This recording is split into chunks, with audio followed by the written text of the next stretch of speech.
I'm probably going to want to have a wildlife refuge here. But in all transparency, this used to be a marina. So some of you might even remember the marina.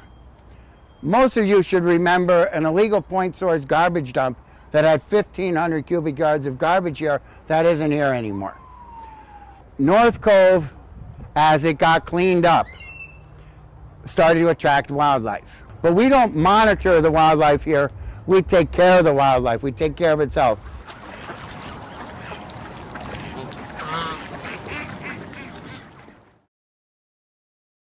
This is what we call an estuary. Estuary is producing more biomass than any other place on Earth. Wherever the rivers meet the ocean, where the sediments in the fresh water meet the salt from the ocean, produces more diversity in biomass than anywhere else in the Earth, and it's critical.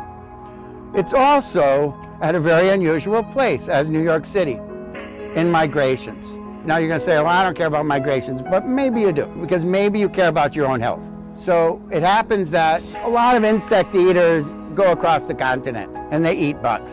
But all the non-insect eaters fly in these very narrow highways, and there are 4 corridors that come from Antarctica, Canada, and Alaska that converge right over New York City and turn into the Great Atlantic Flyway, going down to Cuba, Puerto Rico, all the way down to the tip of South America. And we know from West Nile virus and Lyme disease that there's a direct relationship between pandemics, which are large disease outbreaks in wildlife, and epidemics. And they happen during migrations. So what happens if rezoning gets completely out of control? Not that it isn't. And we destroy the places where the birds have to stop at night. Stop, land, rest, breed, heal. And we eliminate, we fragment, we encroach on these natural habitats. At some point, the migrations are going to collapse. I happen to see one bird that has to be caught, a goose. I happen to know it has botulism. And we need to get that out of the population. We have to get it out of the wildlife population. We have to get it out of the environment so we can protect, ultimately, humans.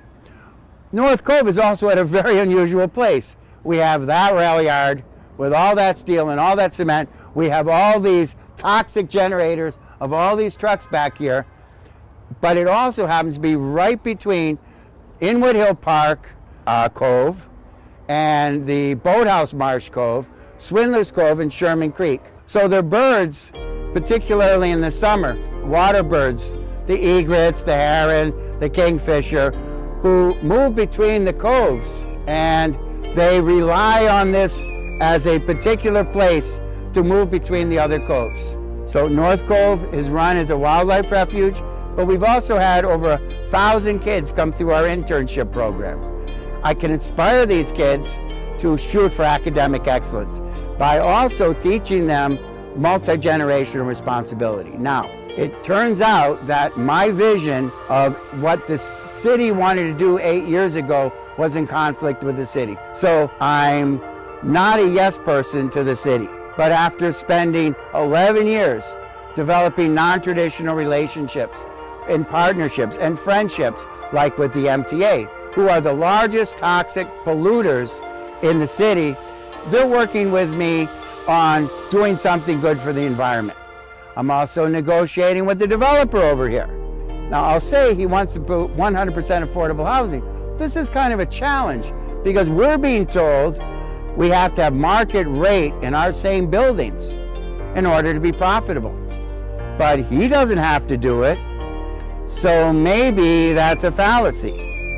I'm more interested in what can be done for that building that is so close to this fish and wildlife refuge, and I'm talking about putting green roofs in. Okay, this is a concept of a floating island. It's basically a barge. It's a multifunctional facility.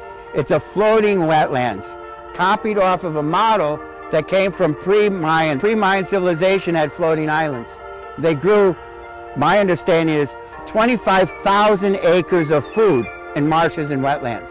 I put together a starting point of what could be done on the riverfront, and voluntary stipulations like no bird kill windows, rooftops that actually support different ecosystems, not just green roofs. And I'm looking to get the community to learn more about it, challenge it. We come up with a positive vision. We don't demand that the city guarantees this and does that. We try to advocate, we educate, and then I would ask everyone to consider this to be their home. This is not only about wildlife, this is about bringing the community down to the river. And it's about having a great time, building a sense of community, listening to world-class music. Thank you very much for being here. And I hope you're not only coming back to the next event, but you consider North Cove your home, because it is your home.